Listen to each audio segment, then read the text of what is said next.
Okay, here we go. I hope I'm not on. I'm on Facebook Live twice at the same time, I think. Okay, Does that make you more alive? I guess so. No, it makes him two-faced.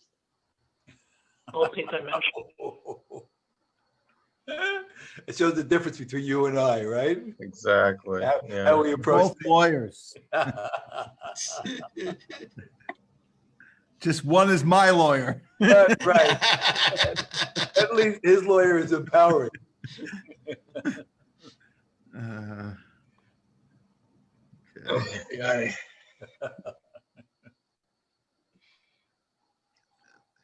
Okay, Ben, you have the thing. You have it, right? Ahadris lagabe nishin, yeah? Yeah. Okay. She returns to the women. We're starting, or you're giving Yeah. Ahadris I'll just jump in because yeah. lagabe nishin b'shtadlon b'pikude araisa. She returns to the women and they engage in commandments of Torah. Kulu b'inun diyuknun dahaba b'hai alma b'lavusha denahora. All of them in the image they assumed in the world, in a garment of light, like the garments of the males, B'lavusha dedachurim bar delo nahare hachi. except not shining the same. Pikudin da'araisa delo zachu l'kaimalon b'hai alma. Commandments of Torah that they were not privileged to fulfill in this world. Mishtadle b'hu ubetamayu b'hahu alma. They delve into them and into their reasons in that world. V'chol hani noshin diyase b'hadei basya basparo.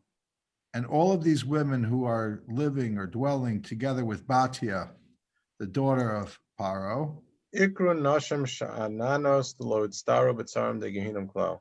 are called carefree women, for they do not suffer the torment of Gehenna at all.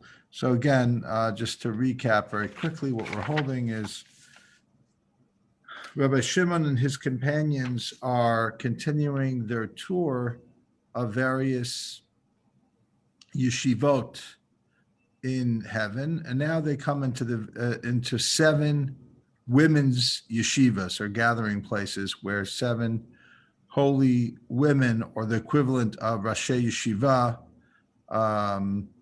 for women, are leading different groups of women in different praises and learning. And even though it's 7, I think it missed 2 or 3 of them are kind of either not, are missing from the text. So we're Batya, as you know, is the daughter of Paro that adopts Moshe as her own child and raises him in the house of Paro.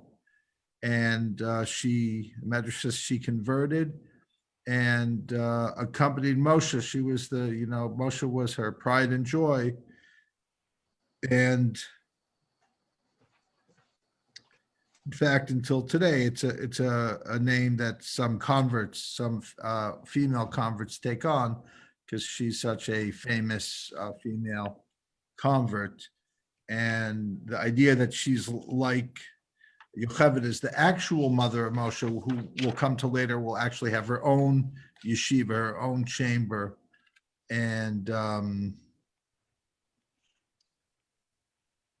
so we already talked about it whenever we met last. I think we didn't meet the last couple of weeks, but we talked about the idea that in the Zohar, there's more of a readiness to include the feminine in learning, at least in the theoretical model, at least in this mystical realm.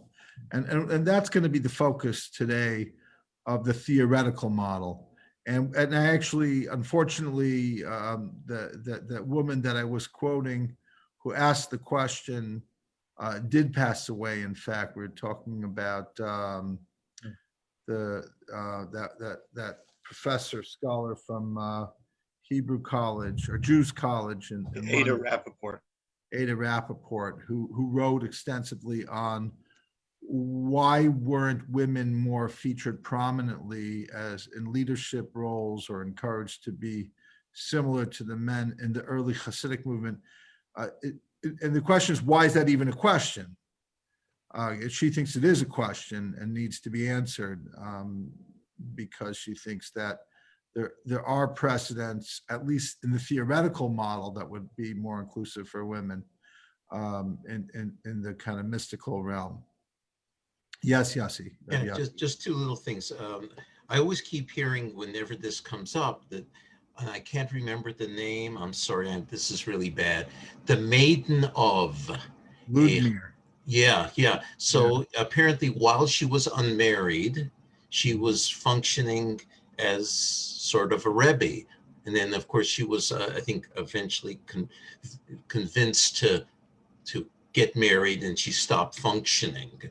Mhm. And I was just wondering, when we read this passage, and if in heaven there are women's yeshivas, then how does this jive with extremely ultra Orthodox groups who believe that women should not study more than Torah? They should never be studying anything else. It's a good question, because like you have to say, for example, one of the very popular editions of the Zohar is the Masuk Midvash. That's actually my preferred volume. I even think Danny Matt prefers that commentary, the Masuk Midvash. The Masuk Midvash is written by a scholar named Daniel Frisch. Daniel Frisch, I think, is somewhat associated with Reb Arlach. That's one of the groups of Hasidim that they dress in kind of these beautiful, like silk, colorful, and they're really very. I don't want to use the word extreme because it's a silly word, but they're extreme. So, and Reb Auerbach also passed away in the last few years, right? Who was that? Which one? Is Reb Auerbach, wasn't it? Oh, Reb Auerbach. Yeah, talk about extreme. The son, I don't know if he passed away. Did he pass away? Yeah, I think so. But he was, of the in Jerusalem. I mean, he was considered, way out there. Yeah, but the point is, somebody like Daniel Frisch, to write a commentary like the Masuk Midvash, obviously he knows very well what the Zohar is saying about women, and yet the group that he's a part of doesn't have anything remotely resembling that kind of place to have women studying Torah or studying Kabbalah and Chassidut. They maybe study a little Chumash or a little bit of Shulchan Aruch, Kitzur Shulchan Aruch, or Mishnah Berurah or something, but not this. So it's a good question. But doesn't this actually play into that in a way? Because it's like actually, it's pretty supportive of their approach. It's the women who didn't do those mitzvot here, who are there having the opportunity for whatever reason, however they merit this by doing whatever, right? It's very interesting. It's kind of like very much their thing. So what Ben is saying is that somebody like Daniel Frisch would say, of course, women should study this, but not here, not now. Yeah, and that's how they get to be what this is describing. Yes, in other that's words, their job. That's their role anyone who here. gets to that level isn't philosophically opposed to the idea, in theory, of women studying Torah. It's just practically, it's not. No, of course, we're not ready for that. The society that we're in, for whatever the reasons are, whether there's an actual reason or it's just the pressure to conform, to not make problems. So I think there's a lot of that. And the question becomes, when does a worldview eventually soften, a philosophical worldview eventually soften certain kind of conservative standpoints and make more room in actual real time for let's say a higher level of women's learning. Now, look, they've already made great strides with the education of women compared to where they were 100 years ago, right? So what was that? What was the premier of China when they asked him about what did he think about democracy? He said it's too early to tell.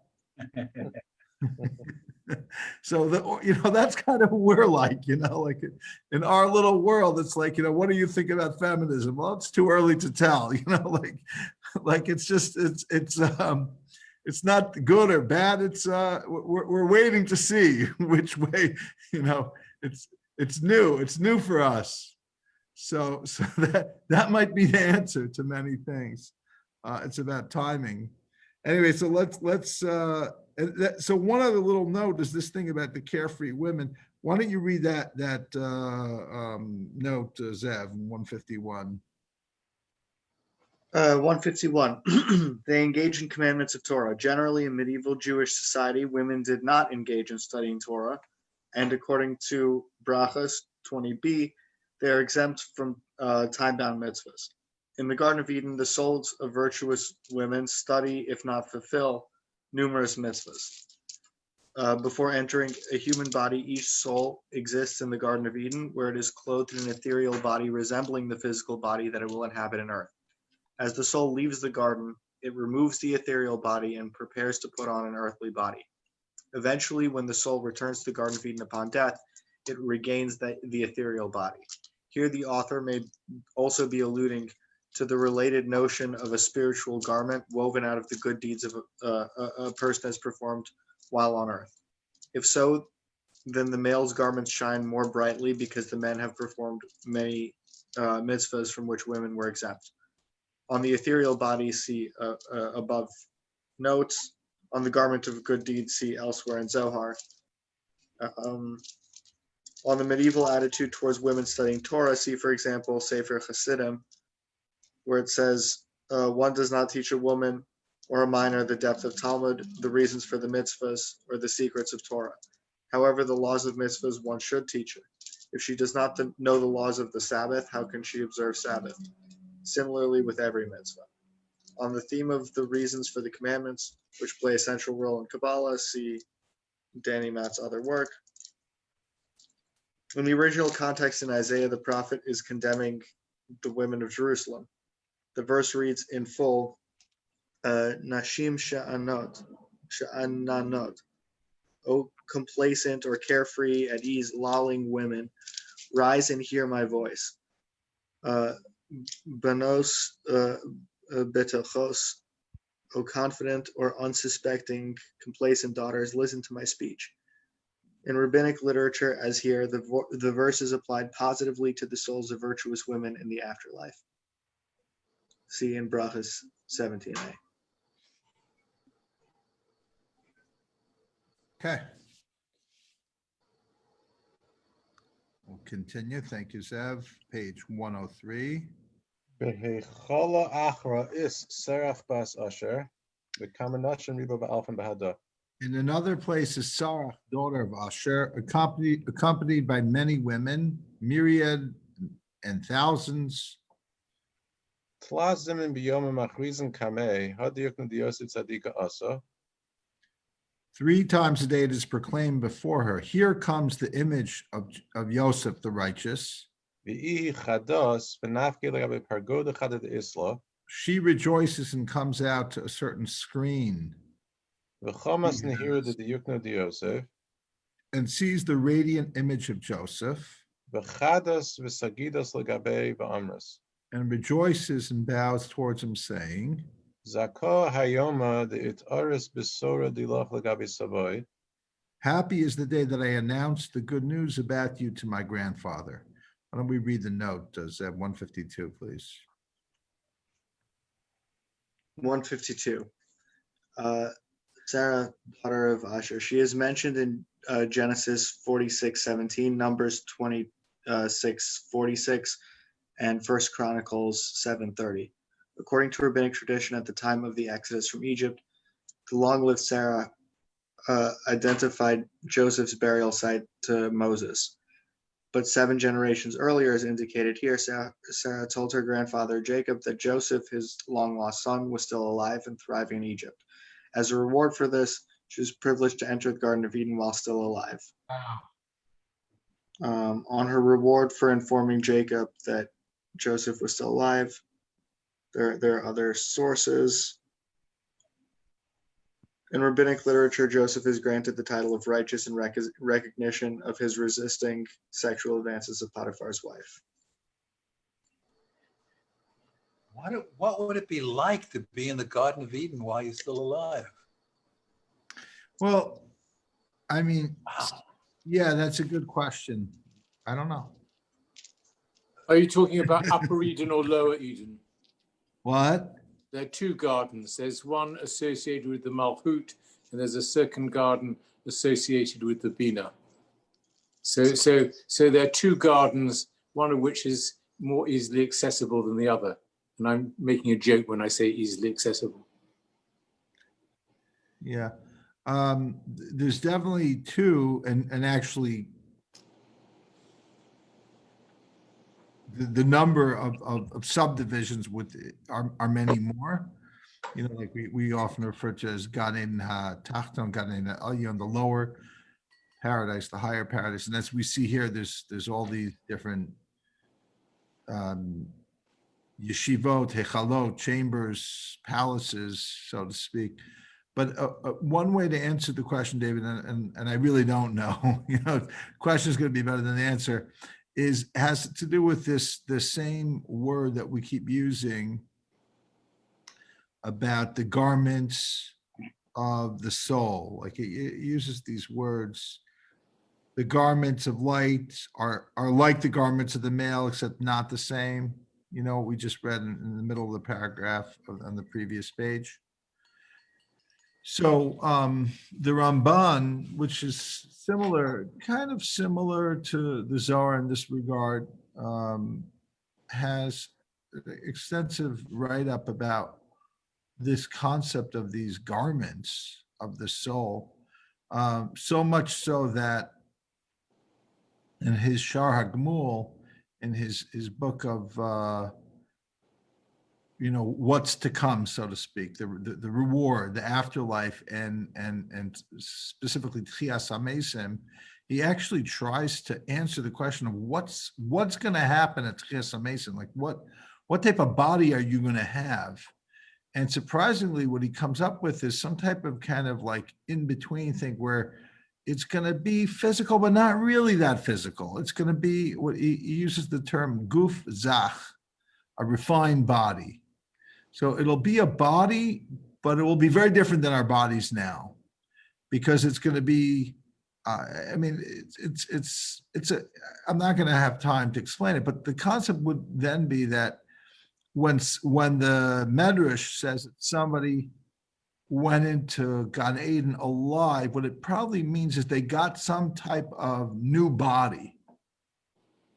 So they didn't physically die, but their body isn't the same as the body that they had in this world either. I'm venturing to guess that, you know. Thanks. Where does it say in the text here that she was alive at this? It says it in the note. Right, but that's Read it. somewhat- Just because you didn't read it doesn't mean it's not there. yeah, that's what I want. Where does he see It's a it? medrash. It's a medrash. Oh, he quoted the Medrash that Yeah, he said quotes that? a medrash. Yeah, I don't think Danny Matt's going to make up something like that.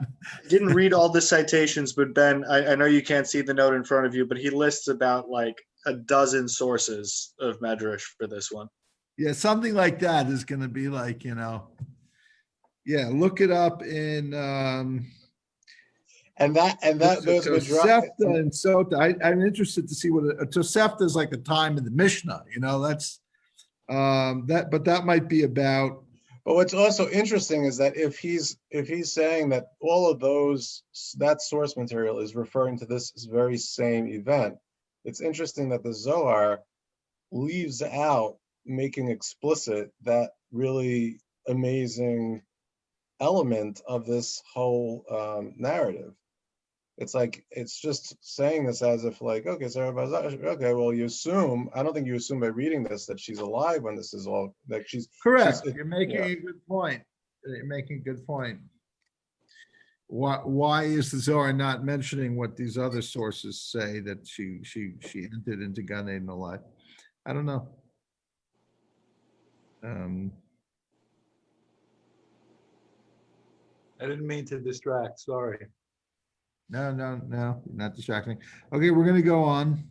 Lebasar ahadras lagabe shar nashin umishtadlan betushbechan demari alma ulaodah shemeh. Afterwards, she returns to the other women and they engage in praises of the master of the universe, glorifying his name. Bekama duchtin bechedu is lekol chada v'chada. How many places, how much joy has every single one of them? Ulebasar ahadran leishtadla bepikude araisa ubetamaya. Afterward, they return to delve into the commandments of the Torah and their reasons.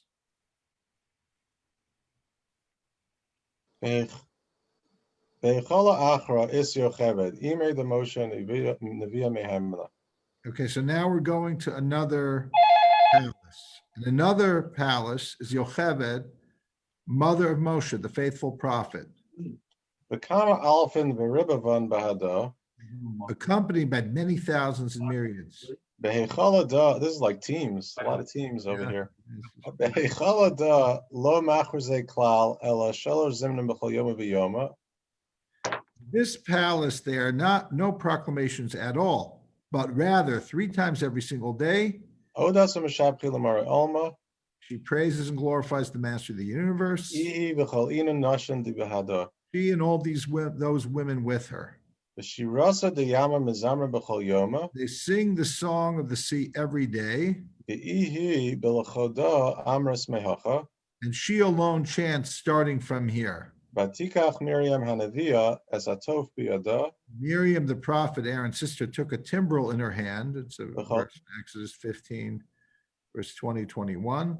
V'chol inun sadikaya di began Eden saisen lakal neimu dila. All the righteous in the Garden of Eden listened to her lovely voice, V'kama malachim kadishan adon and mishabchin ima l'shmo and kadishan. many holy angels join her in praising and glorifying the holy name.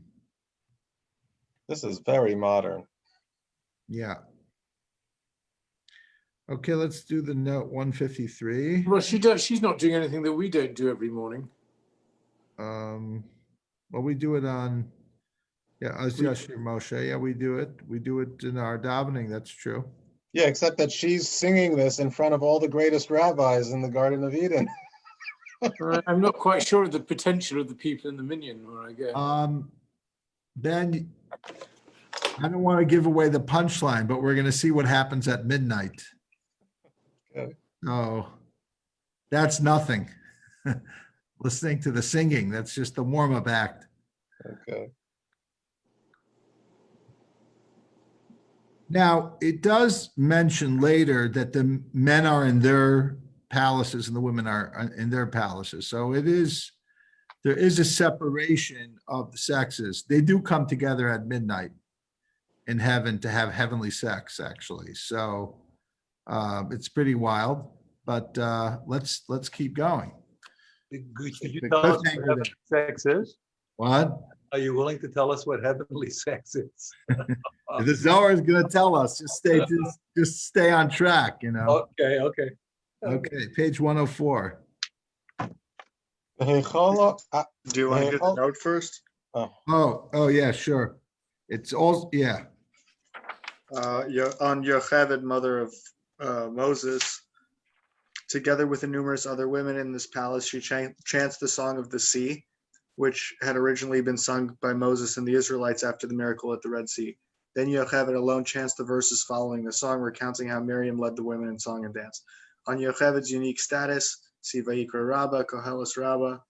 On her special dwelling in the Garden of Eden, see Seder Gan Eden. Moshe's title, the faithful prophet, is based on his rabbinic designation, faithful shepherd. See a number of midrashim. And the verse reads, Miriam, the prophet Aaron's sister, took a timbrel in her hand, and all the women went after her with timbrels and dancing. Miriam sang out to them, sing to Hashem. For he has risen up triumphantly, horse and his rider he hurled into the sea. Okay, we continue. We're on top of 104. Thanks, Zev.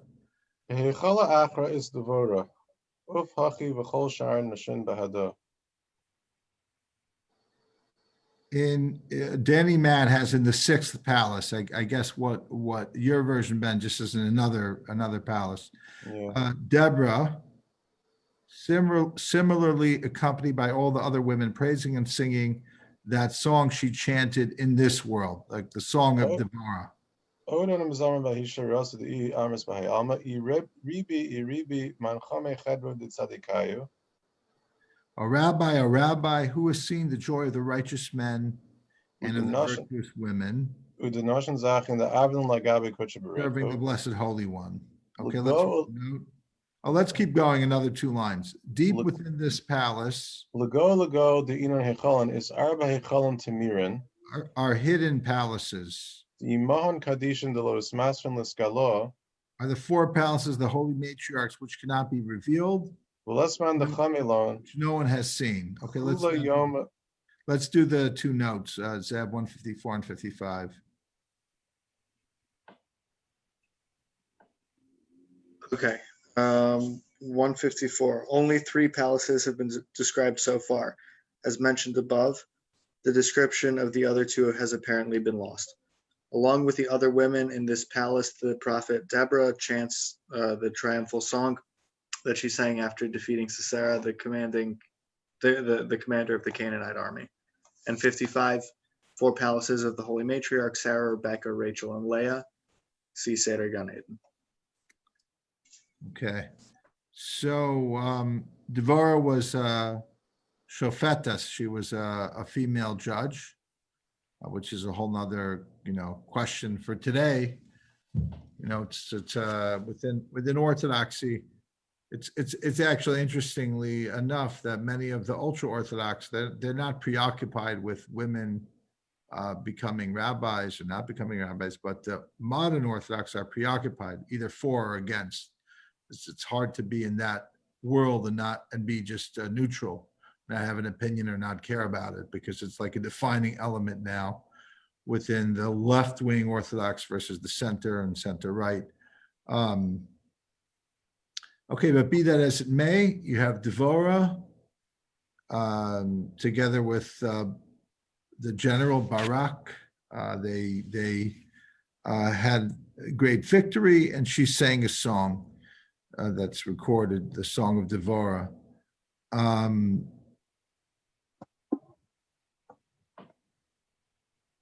fact, you have Rabbi Moshe Cordovero has a book called Tomer Devorah, the palm tree of David, because according to the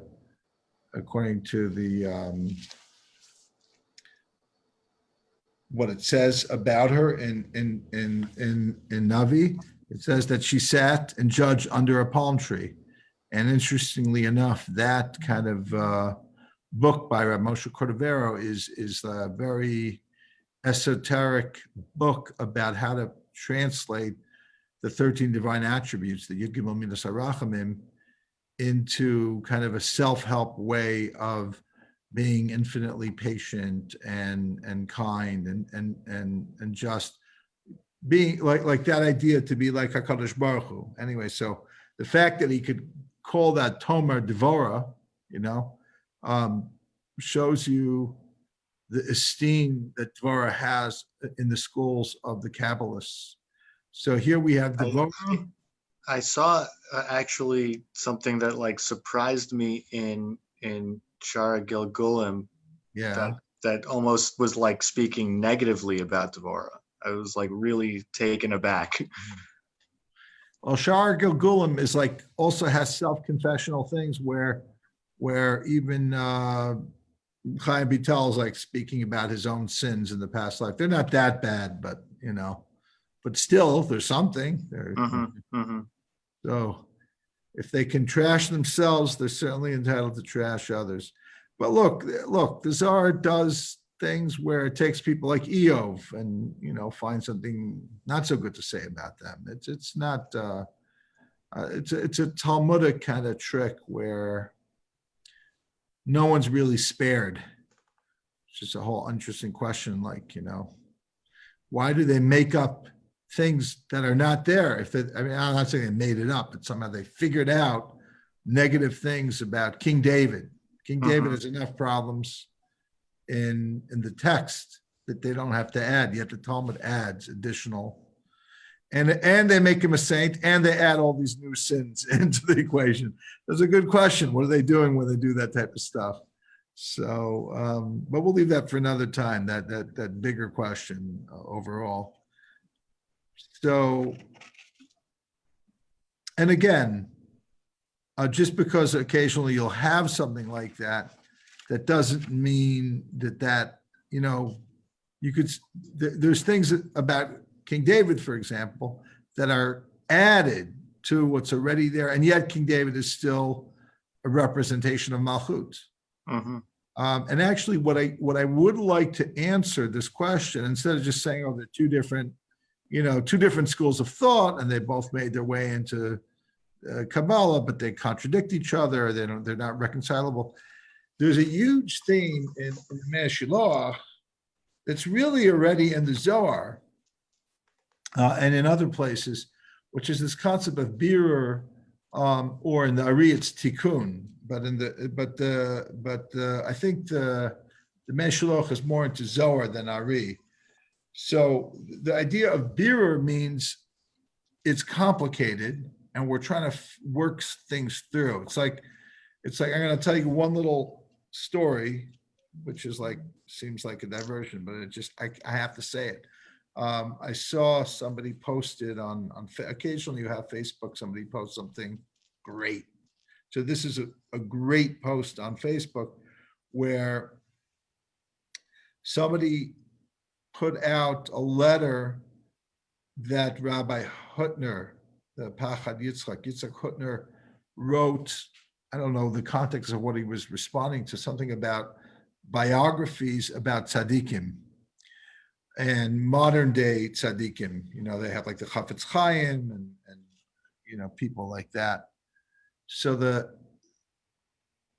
Rabbi Yitzchak Hutner says, I don't like these biographies, because when you read the biographies, it makes you think that the person was born a perfect tzaddik with nothing to struggle for. Everything from they just were destined to do everything on the highest level without having ever to have an inner struggle to overcome something, to become something that they wouldn't necessarily be if they didn't fight and work on themselves. He says that's the type of biography I would want to read, because I could relate to that. But if it's just about how somebody is so high and has nothing to do with who I am, what's the point of reading it? To be depressed? What the point I'm getting at is the Zohar has this idea that often there's a challenge in a person's life, and yet they overcome the challenge. And the word for that overcoming of that challenge is birur. Birur means a clarification. So it could be like a relationship. You say, how is the relationship? It's complicated. Now, that could mean that it's not good because there's a challenge to the relationship. But it could also mean that it's an opportunity to work something through. Like if somebody said, how's your relationship? I said, it's perfect. There's never any moment of any argument. There's nothing wrong with it at all. There's nothing that isn't 100% exactly beautiful and wonderful. Wow, I don't know where these people come from. I can't relate to it. They're not even growing from it because it's just perfect the way it is.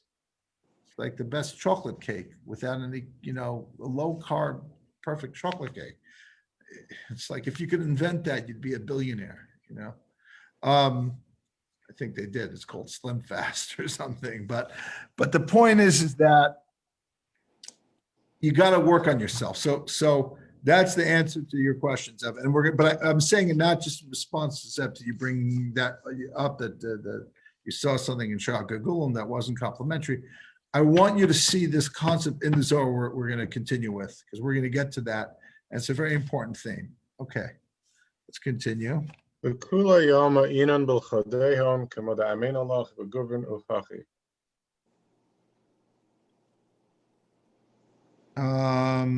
I think you, We didn't, that line, I don't know, it's a throwback, but every single day, v'kula yoma yeah, inan b'lchodehon. every day, as I have told you, K'mo da'amin alach v'guvin the ufachi. women are by themselves, and the men similarly. This is the heavenly sex is coming up. V'chol lelia, iskalilan kulu kachada. So during the day, each one has their own separate yeshiva. The men's yeshiva, women's yeshiva. Every night, they all mingle as one. Begin the shata de zivuga iu befalgus lelia. As it has been said, for the time of coupling is at midnight, Bein b'hayalma, bein b'hahu alma. whether in this world or in that world. Zivuga dahu alma is dabkusa de nishmasa b'nishmasa nahora b'nahora. Coupling of that world is cleaving of soul to soul, Zivuga dahayalma gufa b'gufa. light to light. Coupling of this world is body to body, all fittingly. So basically, we know what sex is in this world. It's two bodies. I don't have to describe it because if you know it, good. And if you don't know it, I'm not going to be the one to teach it to you. But why is that the same? Why is saying that intercourse in the spiritual world is that of light to light, and intercourse in this world is body to body? So perhaps what you could say is that we understand physical intercourse because there's a physical act that takes place, but that is just the act of sex. But then there's also the act of making love, which is the same as sex, but not at all the same. It's totally different. It's two souls connecting in their bodies, but also in their spirit. So if you could take the idea of two souls connecting without a body, that's heavenly sex. Okay? The question is, what is a soul without a body? But that's the whole idea of heaven, that there's souls without a body. And what is procreation without a physical body? Like, just like there's sex without a body, there's also procreation without a body, which is what we're about to get to. So the first thing we're going to say is that the thing that makes sex love is desire, not lust alone. Lust, yes, good, but lust and desire and love, like three stages of connectivity, bonding. So that's going to be the same thing in the spiritual realm. That's going to connect that, make those connections. And then there's going to be coming together of two things that are opposites and yet the same. They go into one another. They penetrate one another. One penetrates the other. Yesod and Malchut. Okay. Anyway, let's continue. V'chola k'modis chaze, zina basa zina, zivuga basa zivuga, gufa basa gufa, zivuga dahu alma, nahora basa nahora. Okay, coupling of the world, that's the light to light couple. Okay. Hechalin de arba imohon. The palaces of the four matriarchs are called palaces of confident daughters. Ikun hechalin de banos botchos, beloza chenu behu lemechme. Happy is the share of the righteous, male and female, who follow the straight path in this world and attain all those delights in that world, which we are not privileged to see. Zakar choluken de tzadikayo, gurban v'nukvi da'azli b'orach meisher b'hayalma, zakar lekulu inugen dahu alma. Okay, great. So let's do some notes now. 154 and 155. Oh, 155. We did 154 already. We did 155 also. 156. Yeah. The women are by themselves. All day long, the female souls in the Garden of Eden remain separate from the male souls. Then at night they mingle. Precisely at midnight, each female soul unites with the male soul, just as on earth the holiest time for sexual union is at midnight. Okay, 157. Palaces of Confident Daughters.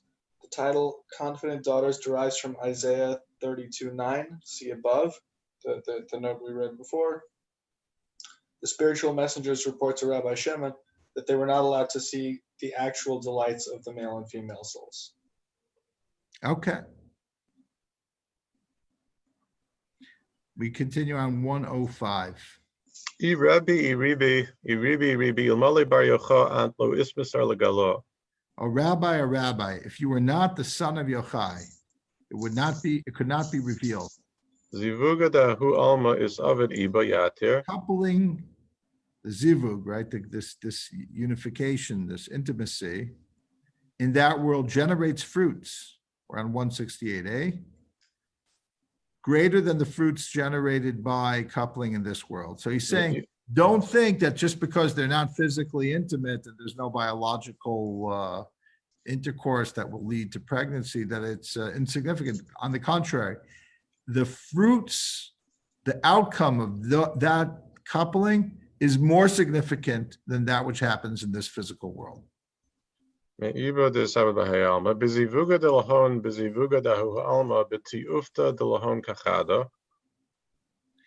coupling in that world by their desire as one. So we mentioned before that desire is a key element to this concept of heavenly coupling. As soul cleaves to one another, they generate fruit. And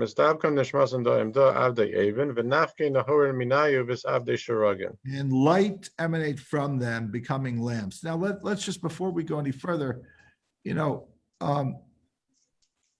let's say the yeshiva world, somebody will refer to someone's student as peiros, as their fruits.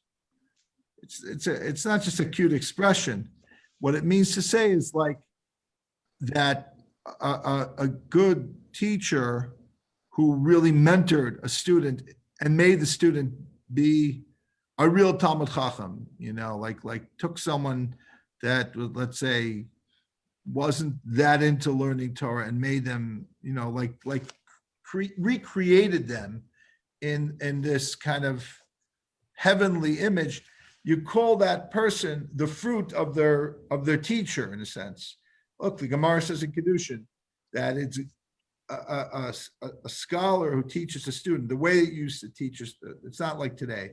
Today, who our teachers are, all the thousands of art scrolls and Steinsaltz and the other. There's 20 types of art scrolls and Steinsaltz in Hebrew and English and Spanish and commentaries on commentaries that explain them. So we don't have the relationship that we would have with a rabbi who would be Gemara, Rashi, Tosas by heart. They didn't have the Gemara. So a teacher would spend 10,000 hours with the student to import it, to give them what it was. So that was like, that teacher made the student. We don't really have that today. Very little of that. But the idea of that's what a fruit is. So you say a fruit, it's not some cute thing or like a fruit, like I like to eat fruits. No, it's making somebody into something. So somehow when these two souls unite and have this coupling, they make somebody into something. And you know who that something is? That's a soul of someone. Who is that someone? What do you mean? Doesn't the soul of any someone have two parents that give them a soul? The answer is someone has an additional soul that needs to come into them. They are the fruit of this divine coupling. We'll see in a moment who that is. Okay. Rabbi, isn't Joseph, since Joseph's name is invoked here, isn't Joseph in one of the blessings of Jacob referred to as Ben Porat, son of fruitfulness? Oh, he is good. Because that makes sense with Yesod. Is a source of this coupling. Very good. But it also relates to this prayer that you find in Nusach Sefard and Nushka Ashken Ha'ari on Friday nights. This is taken from the Zohar. It's the Kagavna prayer, which is all about that unity on Friday nights. Sure. I mean, that's the idea of unity between Yesod or Tiferet, really. Tiferet, Yesod are one unit, they're connected. And Shekhinah, that's at the core of the whole Zohar. So really this intra-divine, masculine, feminine energy uniting, and even bringing in women's names like it does and showing us that it's a real thing, even though it's in heaven. But by the fact that we had Yocheved and Miriam and Batya, these names mentioned here, this is a powerful thing. So, this is an argument to be made that the Kabbalists actually had relations with their wives with this type of things in mind. Not necessarily every time, but they had this concept, like they would have intimacy with their wives at midnight. That was the I'm curious. This is implying promiscuity among these holy women. They're single women. Who are they having coupling spiritually? David, you're asking a good question. Is there monogamy in heaven? Yeah. Well, I guess we'll have to find out. In due time.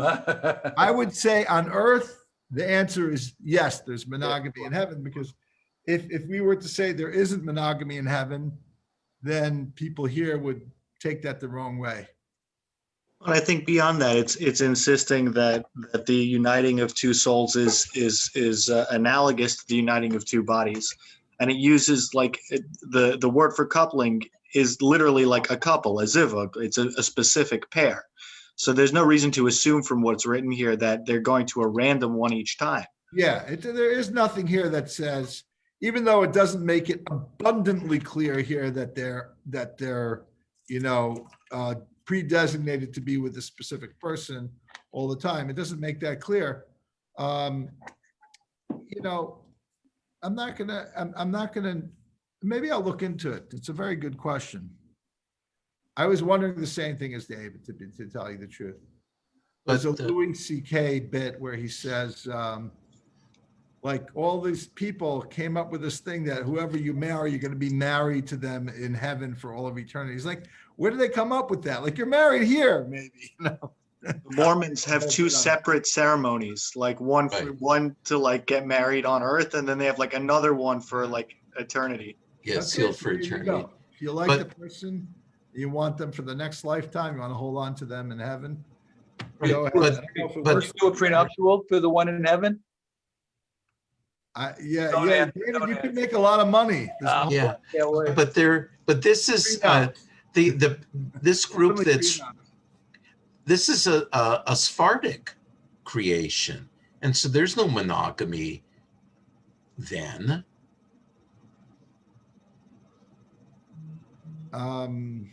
You explain that? Well, Ashkenazic had monogamy. Ashkenazic creation is what you mean. Yeah, well, yeah. From can't remember, Rav Gershon, I think it is. Yeah. But the group that's whether it's the mythic Shimon Bar Yochai, or whether it's De Leon, there's not monogamy there. Well, look, in the time of Rabbi Shimon Bar Yochai, the Tanaim, they never had a ban on polygamy, but were not polygamous in practice. That was just the way it was. That was the reality. So it's a good question. You guys are raising good questions. I don't have the answers, but the questions are good. Isn't there a very interesting phrase though in the paragraph that talked about the zivug of body and soul? I thought that was a very interesting 3-word phrase. V'chola kamod ischaze. Everything is the way it's supposed to be.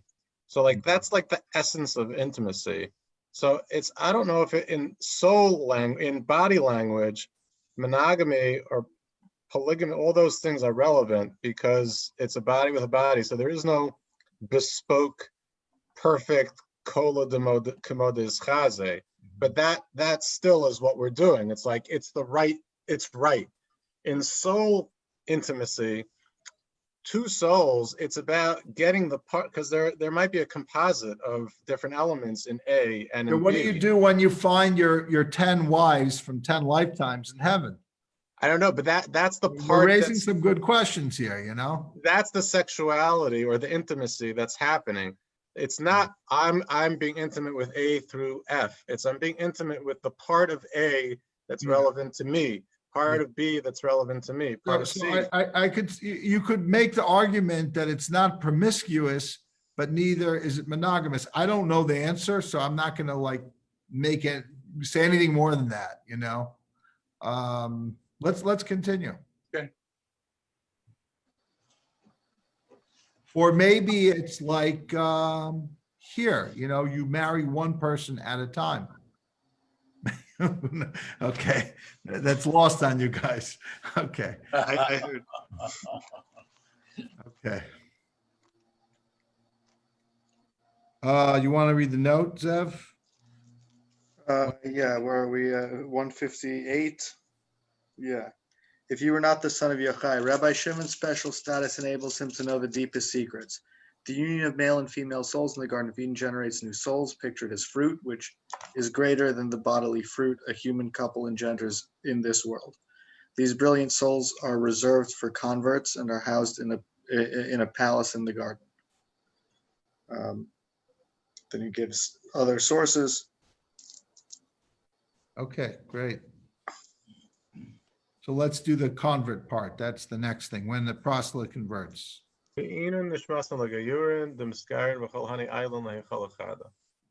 when a convert converts, a soul flies from that palace. Oh, no, I'm sorry. These are the souls of proselytes who convert, and all those enter a certain palace. Okay, go on. The proselyte converts, a soul flies from that palace and enters beneath the wings of the Shekhinah.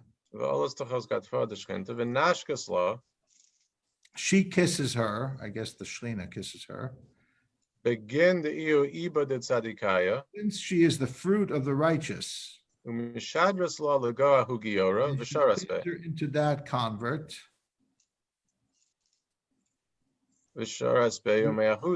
within whom she dwells. And from that time on, he is called a Ger Tzedek, a convert of righteousness.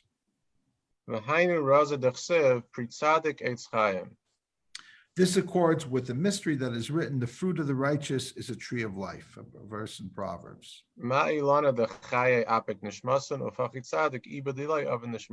Just as the tree of life yields souls, so too the fruit of the righteous person yields souls. Okay, wow, that's pretty heavy stuff. Let's read 159, Zev, the note.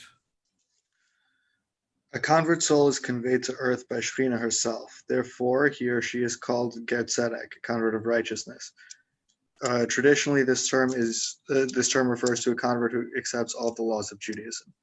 In the Zohar, it implies that such a person is linked with the rung of Shekhinah, who is known as Tzedek, righteousness. The image of entering beneath the wings of Shekhinah derives from Ruth, where Boaz says to Ruth, "I have been told of all that you did for your mother-in-law after the death of your husband, how you left your father and mother and the land of your birth and came to a people you had not known before. May Hashem reward your deed, and may you have a full recompense from Hashem, God of Israel, under whose wings you have sought refuge." Based on this verse, the metaphor of coming under the wings of the Shekhinah is used in rabbinic literature to describe conversion. Tzivaikur Rabbah. If a proselyte comes to convert, one should extend a hand to him to bring him under the wings of the Shekhinah.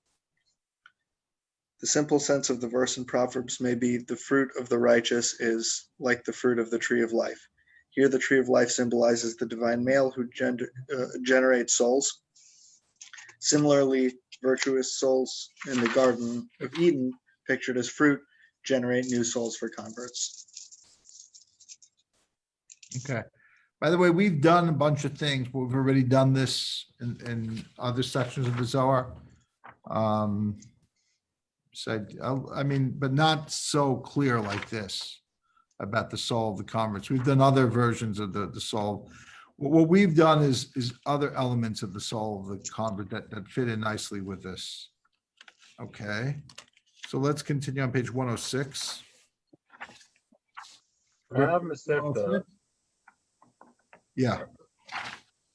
The head Rav of the Mesivta academy Amar. said, it is written, Ksir v'atihi sarai akara ein lo volod. Sarai was barren, she had no child.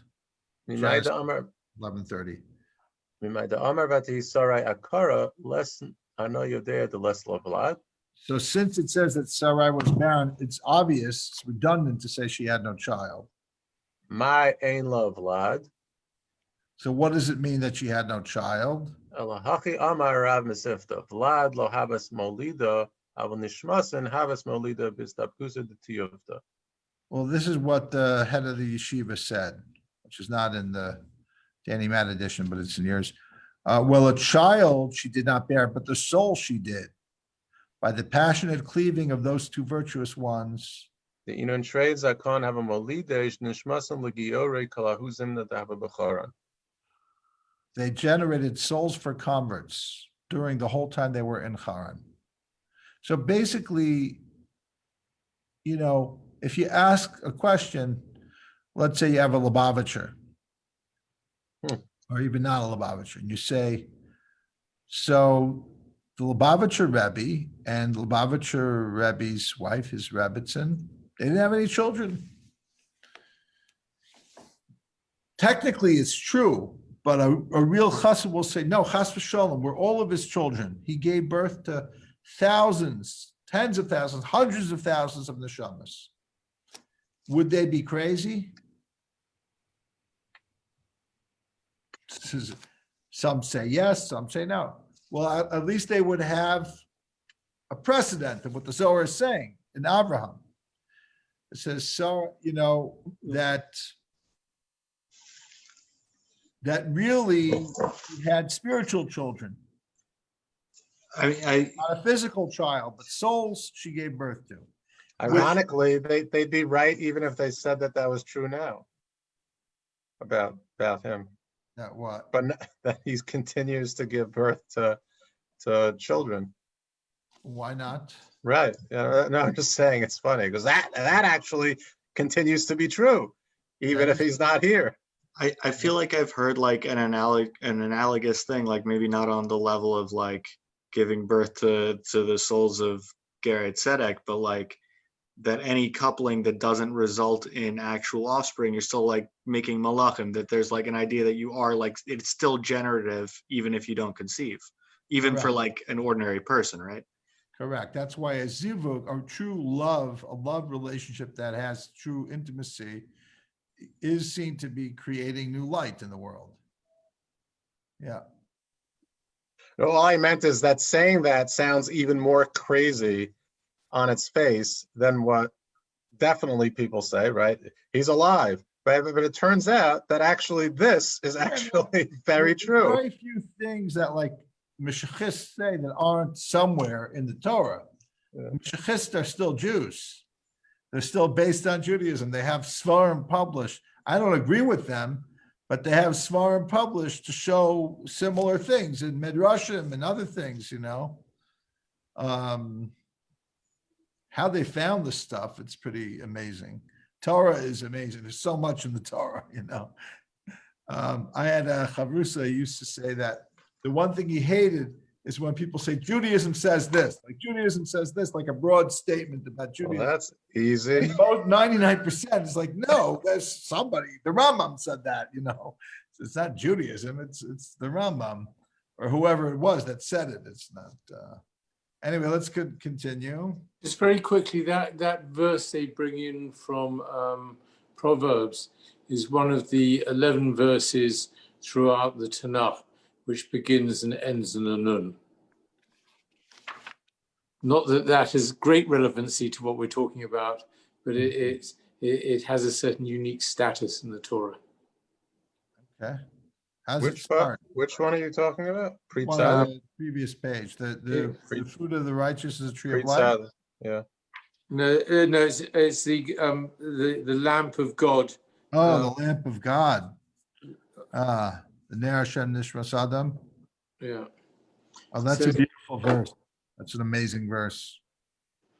Not to say that they're not all equally amazing, but some are just like, wow.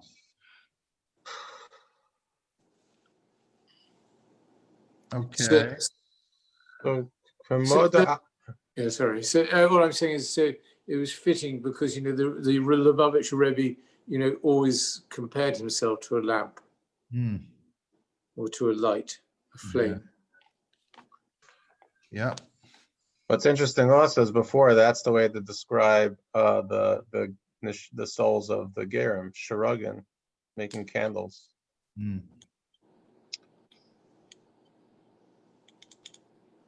Yeah. Kimod Avdin Sadikari Hey, why don't we do the note first? Note 160. 160. Sarai was barren and had no child. The second half of the verse seems redundant, but implies that although she had no child, she did bear a soul, in fact, many souls. The head of the academy is alluding to a midrashic treatment of another verse in Genesis, which reads in full: Abram took Sarai, his wife, and Lot, his nephew, and all the goods that they had gotten, and the persons they had appointed or acquired in Haran, and they set out on their way to the land of Canaan. The clause "V'hanefesh asher asu," and the persons they had appointed, refers literally to the slaves that Abraham and Sarah had obtained, but the Midrash interprets it hyperliterally. And the souls they had made in Haran. Rabbi Elazar said in the name of Rabbi Yossi, son of Zimra, if all the nations assembled to create a single mosquito, they could not cast a soul into it. Yet you say, and the souls they had made, rather these are converts. Then the verse should read, and the souls they had converted. Why they had made, to teach you that whoever draws a Gentile near is as though he created him. Then the verse should read, he Abraham had made. Why they had made. Rabbi Chunya said Abraham converted the men and Sarah the women. Here the head of the academy takes the phrase the souls they had made even more literally than the Midrash. Just as Abraham and Sarah generated new souls for converts through sexual union, so do the male and female souls in the Garden of Eden. We give some sources, and that's the end of the note. Okay, great. Thank you, Zev. Okay, well, let's just finish this page and then we'll call it an evening. The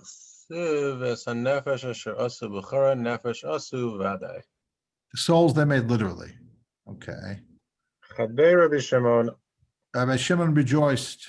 That man said to him, "O Rabbi, what shall I say to you? Every new moon, Shabbos, festival, and holiday, those males ascend to appear before the Holy King. Males are not females. As it is said, all your males shall appear. When they return with many new words, which they repeat before the head of the academy." Okay, let's read the note on that.